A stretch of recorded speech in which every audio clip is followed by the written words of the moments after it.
St. Bartholomew's was known for its massive murals of saints painted across its cathedral ceilings.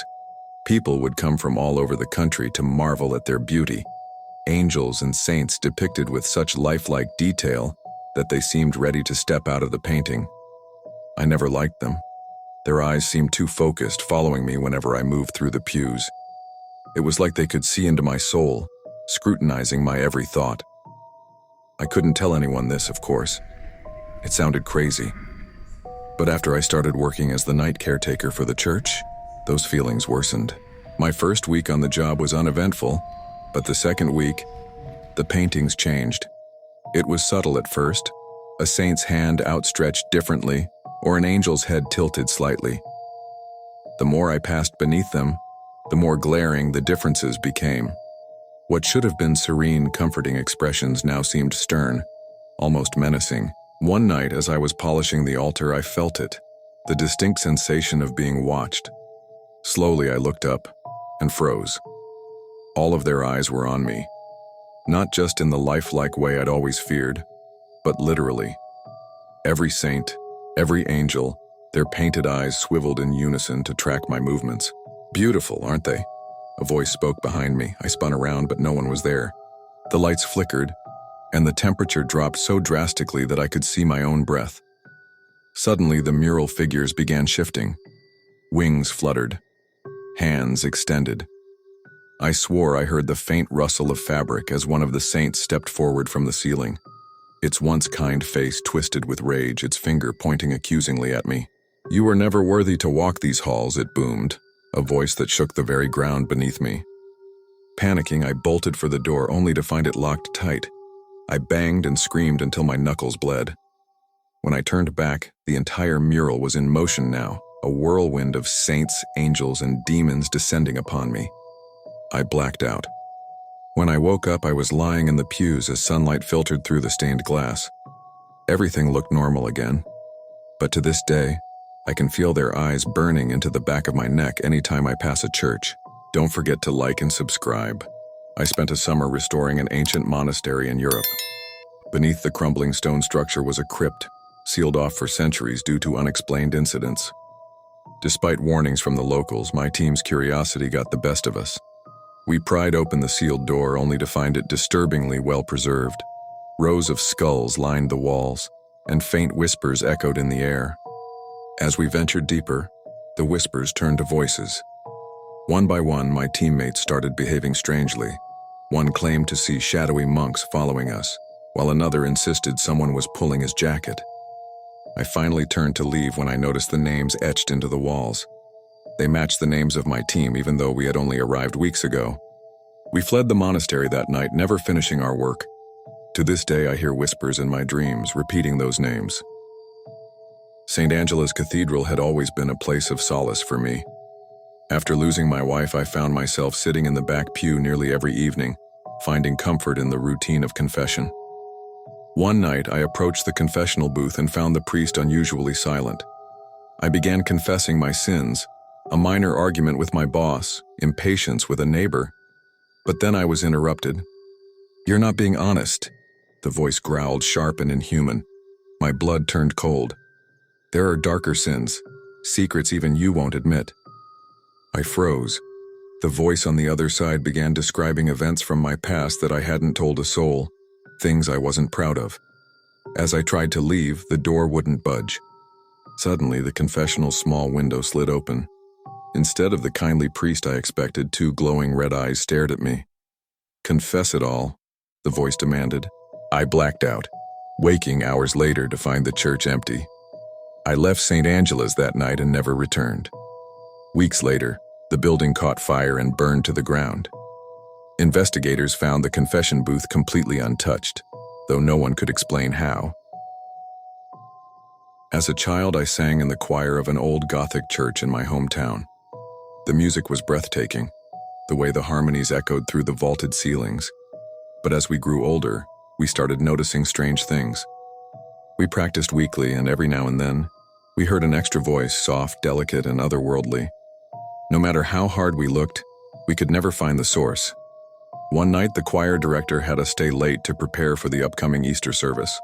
That's when we saw it. an ethereal figure in the gallery, pale and translucent, swaying with the music. At first, we thought it was a reflection or shadow, but then it began singing, louder, overpowering even our loudest voices. When the service came, the figure appeared once more, and the congregation reported hearing divine voices in the hymnals. Only those of us in the choir knew the truth. It wasn't divine.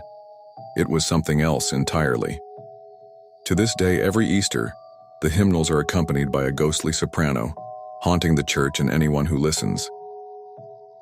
My uncle used to tell me about the bell tower of St. Eulalia's church.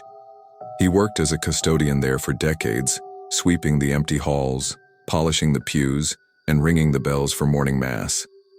But never at night, he once warned me. That bell rings on its own after midnight and nothing good ever follows.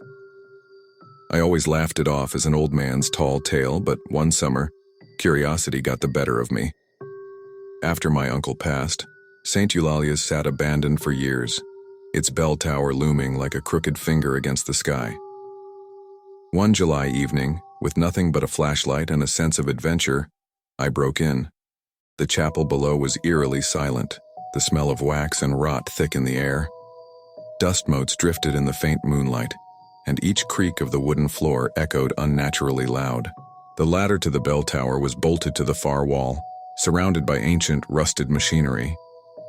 As I began my climb, I was struck by the realization that the air was growing colder, each rung making it harder to breathe. By the time I reached the top, my fingers were numb and my flashlight flickered. The bell sat massive and motionless, streaked with grime and patina, yet something about it looked wrong. The clapper was missing entirely, leaving no logical way for the bell to chime.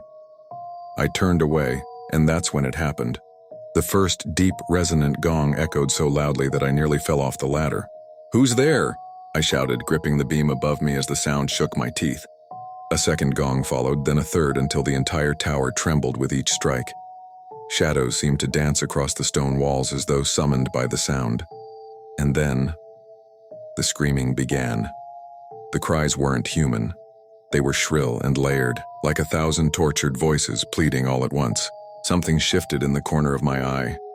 A dark figure standing by the opening of the belfry. It turned toward me slowly, revealing a face that wasn't a face at all. Empty sockets where eyes should have been. A mouth stretched too wide to be human. Its long, claw-like fingers reached for me as the screaming grew deafening. I don't remember making it down the ladder. I woke up the next morning outside the church, clutching a rusted shard of the bell.